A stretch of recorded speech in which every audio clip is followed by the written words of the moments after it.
Hello, welcome to my new video. Today with Alice in Wonderland and Alice Through the Looking Glass. Alice in Wonderland is one of those very few books that got countless adaptations over the years. In nearly every decade, there are several adaptations which are very different. The animated adaptations, the live action adaptations, adaptations from different countries like Japan or Russia.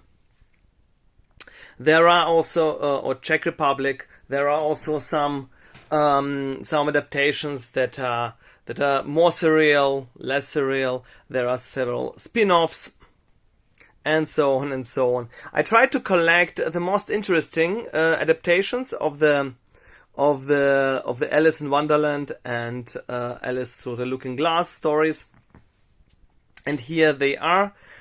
For the moment, that all the movies that I have, but at some time, let's see whether I find some other interesting adaptations.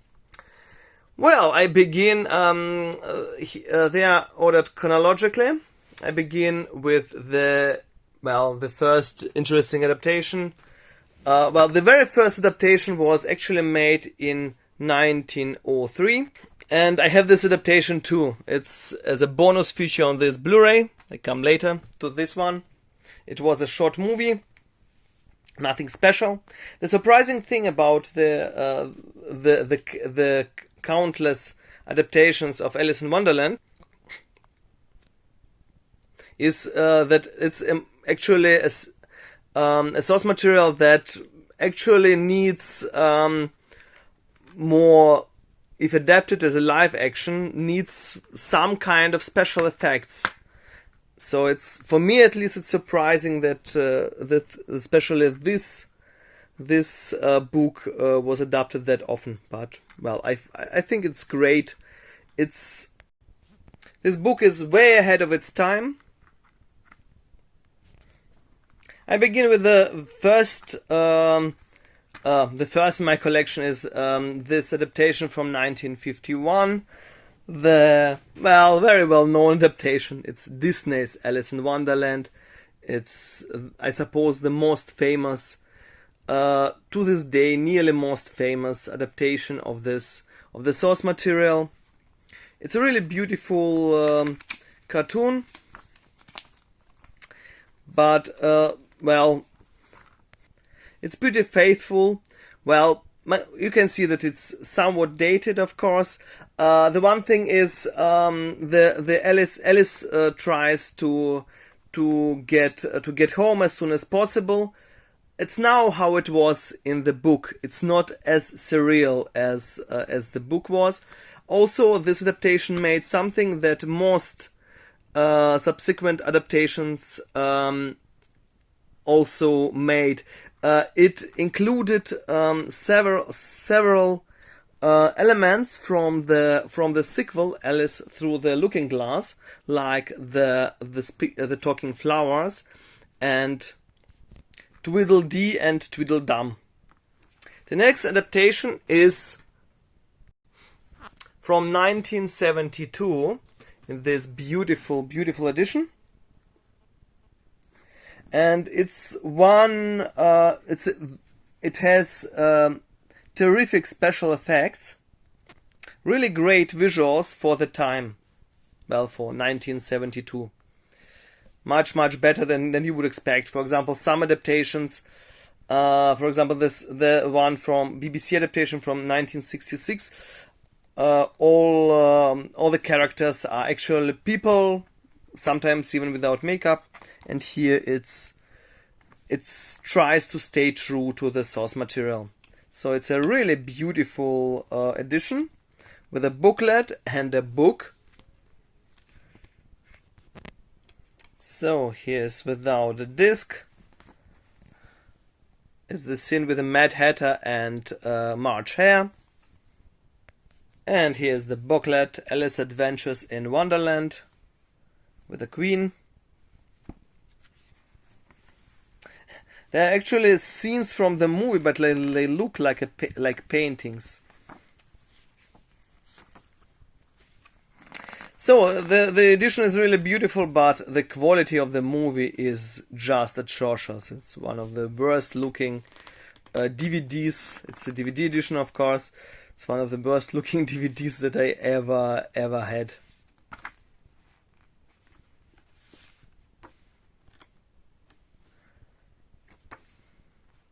You see the color is somewhat pale, and it's like it looks on the DVD, unfortunately. So now to the book. It's Alice in Wonderland, Adventures in Wonderland, and Through the Looking Glass. Both books in one. It's crazy how small it is, with original artwork. Yeah, and lots of adaptations. This one in particular draw inspiration from the artwork. Just terrific.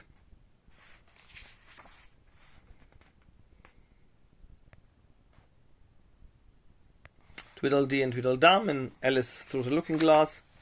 Suppose most Alice in Wonderland adaptations have Tweedledee and Tweedledum. Now, chronologically, 1977. 1977, it's not an Alice in Wonderland adaptation. It's Jabberwocky, the only adaptation of the Jabberwocky poem within Alice in Wonderland. Alice Through the Looking Glass, right. Within Alice Through the Looking Glass. In this beautiful media book edition from Germany. It's simply stunning. Stunningly beautiful for such an old, obscure movie by great director Terry Gilliam. Director of Time Bandits and 12 Monkeys, with well, the Terry Gilliam is one of Monty Python's, and some Monty Pythons helped him with this project. I suppose it was his first movie outside of Monty Python, and it's very, very underrated, very fun movie. It's such a crazy idea to make a whole movie just of this one small poem, and here it is. It's the source material, so you can't say that they left a lot of things out. And this artwork, this artwork and this design from the Alice Through the Looking Glass was somewhat recreated in Alice in Wonderland 2010 movie from Tim Burton. So it was not a guy; it was actually Alice in those adaptation in 2010 movie. But originally, it wasn't supposed to be Alice in this picture. And by the way, in this book, here, this picture is based on this illustration in the book. Yeah, here's in a forest, whereas here you can see a castle. This illustration exactly is also used in the prophecy in 2010 adaptation, 2010 movie Alice in Wonderland. Now to a less known international version, Alice in Wonderland and Alice Through the Looking Glass adaptation from Russia, something like Alisa v Straně čudes and Alisa v Zrcadle. Those are two half-an-hour movies, so short movies that you can watch together as a one hour, some kind of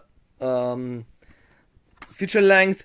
It has a beautiful atmosphere, beautiful design, character design, at least for me. I really like this animated movie. Pretty faithful. They had, of course, to let some things out because it's so short. But I can highly recommend it. There is actually an English dub available, I suppose, on DVD, and this movie is also on YouTube. Sometimes you can find it with English dub or with English subtitles. Now to the much better known version. Unfortunately, in this bare bones edition, simply Cape Case edition, I didn't find any bad edition. Suppose for a lot of people, it's the adaptation they grew up with from 1985. It lasts for about 3 hours because it's a 2-part edition. Of course, unfortunately, on one DVD only. With first part being Alice in Wonderland and the second part Alice Through the Looking Glass. Well, it adapts nearly everything from the books, but well, it's a little bit controversial, at least nowadays, how it adapts it, because it includes a lot. It includes a lot of music and a lot of songs that are not in the book, that were written especially for this movie. And there is also a change, and there is also a Jabberwocky as a character. Suppose it was the first movie besides the Jabberwocky itself where Jabberwocky was the character. Yeah. And now now to 1988, as I said before, on this Blu-ray edition are also some other versions of Alice in Wonderland, some obscure shorts, for example, a commercial, Alice in Label Land, and Alice in Wonderland 1903, the first adaptation of the movie of the book. So, but what's about this version? Alice by Jan Schwenkmeyer from Czech Republic. The Jan Schwenkmeyer is a stop-motion master of stop-motion animation. He had made a lot of very surreal, dark movies. It's a collector's edition with the Blu-ray and DVD version. This one has also an English dub.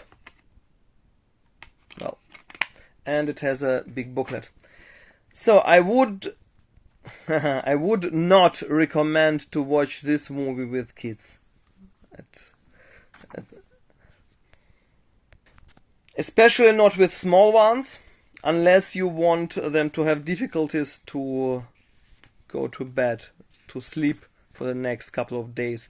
It's a very scary, very surreal movie. That's even for adults. It's a very surreal, very dark experience, but it's exactly what makes this movie a masterpiece. It's a masterpiece in a stop motion, in a really creepy stop motion animation, partly made with animal skeletons and with old stuff, old animal bones and so on. Extremely creepy, extremely surreal, but nonetheless to some degree somewhat faithful to the book. Very, very dreamlike and very creepy. It's a great movie, but not for kids. Now to the Alice in Wonderland version that I loved as a kid, and I still love it. 1998. Here's a French digipack, along with a really bad TV adaptation of Noah with John Voight, father of Angelina Jolie. Alice in Wonderland with Martin Short as Mad Hatter, and it's one with a lot of with lots of CGI, which doesn't disturb me much. Great set design, and it manages to recreate the world of Alice pretty good. For me, it's much better than the 1985 version.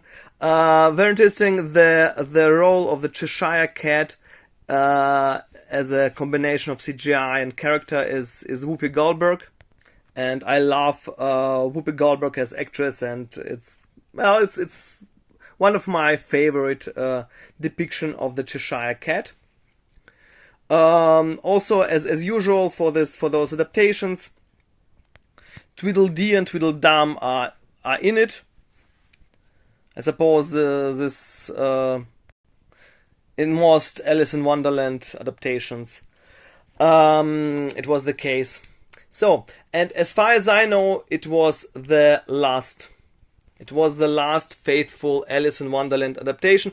It's very pity that they didn't make an Alice Through the Looking Glass in the same style. It would be great. Well, they included some elements from, especially the White Knight from Alice Through the Looking Glass, but well, the complete adaptation would be great. And here I have it, Alice Through the Looking Glass. It's a German Blu-ray, Alice in Spiegelland. It's a German Blu-ray, and it's one of very few real adaptations of Alice Through the Looking Glass.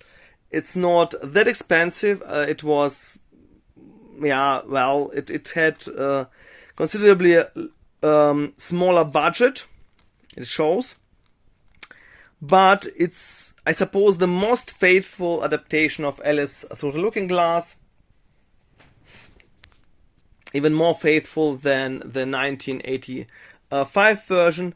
A few things, for some reason is Alice an adult in this version. It doesn't play any role, it doesn't change anything. I don't know why they choose it. But Alice in this version is played by Kate Beckinsale, known from the Underworld franchise. Yeah. And there is another addition. In this version, I suppose it's the only version where the wasp in the wig, the very controversial wasp in the wig segment, was also adapted in the movie. It's very controversial because this segment was supposedly found later. Lewis Carroll spoke about this segment, that he deleted it from the original version, but for years no one knew what this segment was supposed to be. Somewhere a couple of decades ago, I suppose in 70s or 60s, the segment was supposedly found, but the authenticity was never really confirmed. It was bought by a private collector, and he refused to confirm its authenticity, to let it test by the experts. And to this day, a lot of fans and a lot of people, a lot of experts, simply have accepted this segment as a part of Alice Through the Looking Glass, and therefore it was even adapted in this movie version. But well, as a matter of fact, it's not sure that it's really a genuine thing. So now that was it with the adaptations, because I suppose it was 1999, 1998. It was the last adaptations, as far as I know, last big adaptations. All the movies that came after that, including Alice in Wonderland and this one, are not real adaptations, but spin-offs. So it's actually a keep case in this very nice slipcover with this unnecessary rating.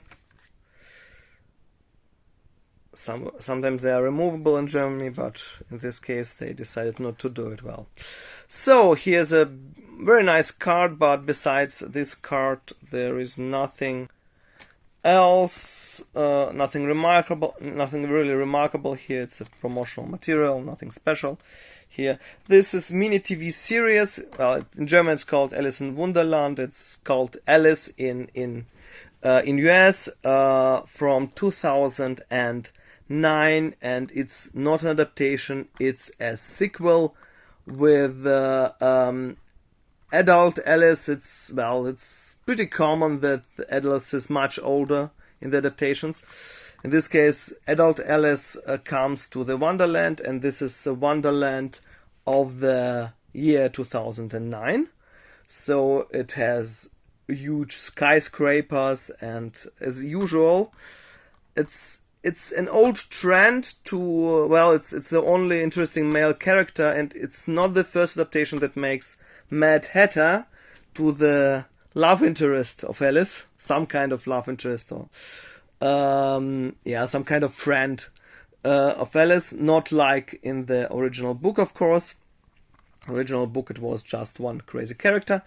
But it's the same thing as in the Alice in Wonderland, the famous Alice in Wonderland from 2010. It's a big movie, about 3-hour movie, a TV production, a 2-part TV production.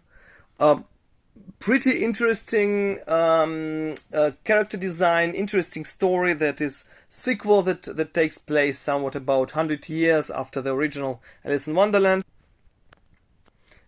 Really unusual take on Alice. As usual, it's not as surreal. So in the original book, the characters were very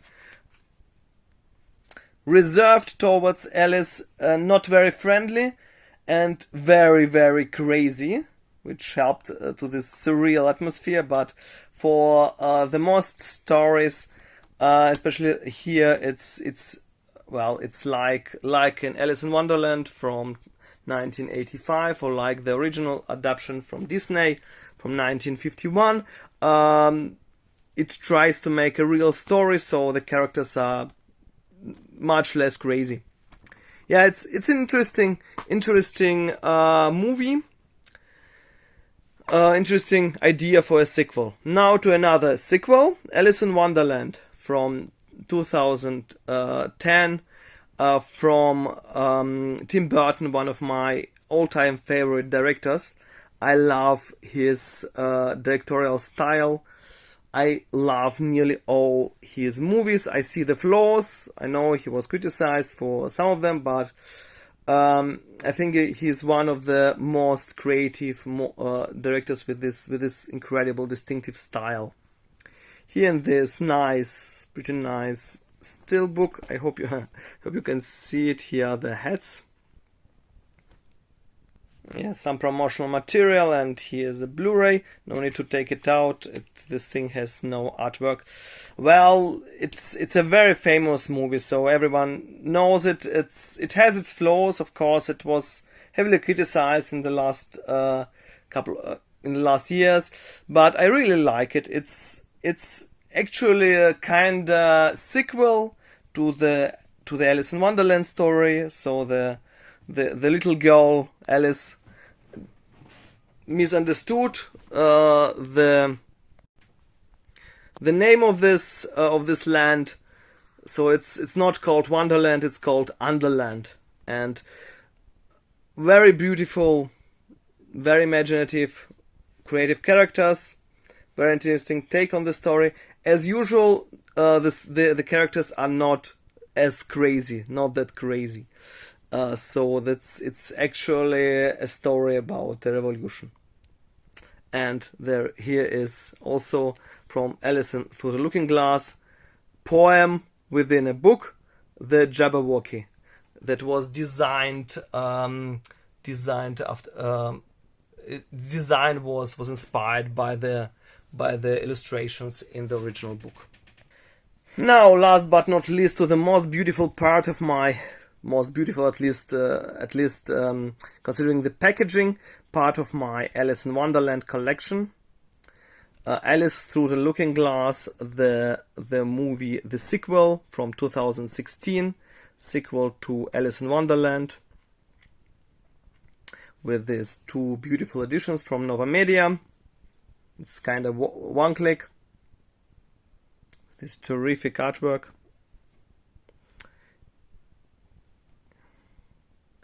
In this slipcover, slipcover and this full slip. I will only show you the full slip because the content is identical. And here is a beautiful booklet. The booklet is smaller in the slipcover version because it has to be stored within a Steelbook. Really nice booklet. The name of the movie, Alice Through the Looking Glass, is extremely misleading.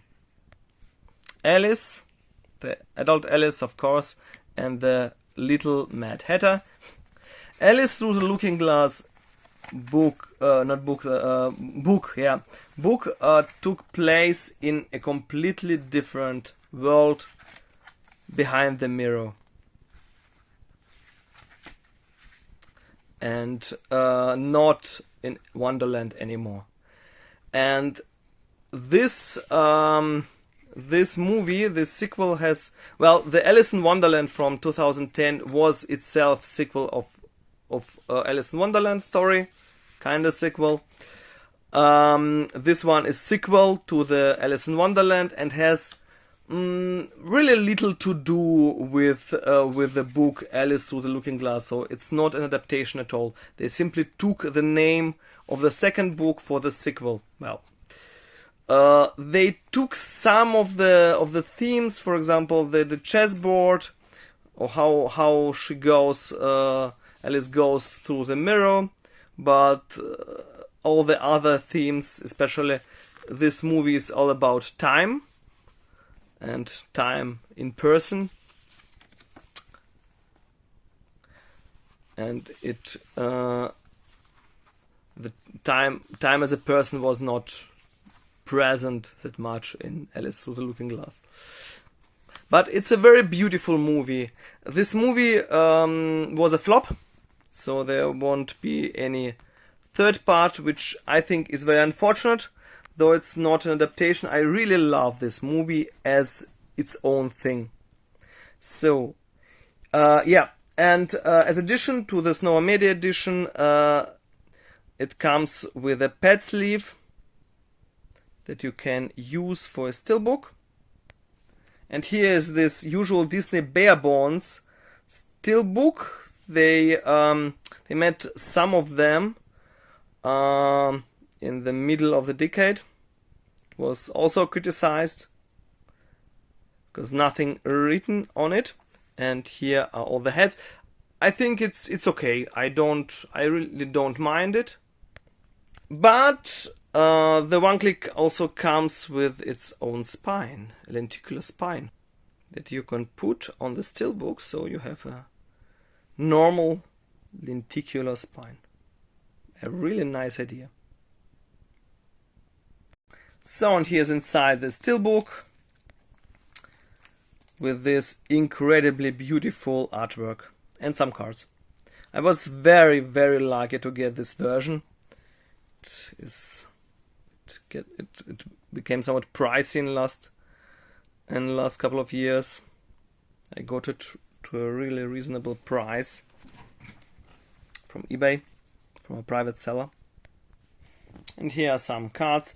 At first, the sticker, edition sticker, Novamedia, edition 14. Then the Novamedia sticker.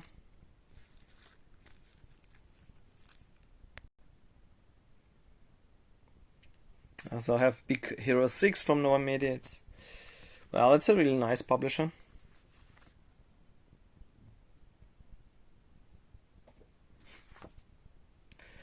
But it's not that much what's inside. Only 3 bigger cards. Really beautiful backside, very glossy. And here are the character cards with the time, played by Sacha Baron Cohen. The White Queen, the Red Queen, actually a combination of 2 characters. The Queen Hearts from Alice in Wonderland, and the Red Queen from Alice Through the Looking Glass. 2 completely different characters. Yeah. So, folks, that was it. If you like what I'm doing, consider subscribing to my channel. It would help a lot. Leave a thumb up and Write me down in the comments below which version is your favorite version. And how do you like, what would be your ranking of the different Alice adaptations? Till the next time, see ya!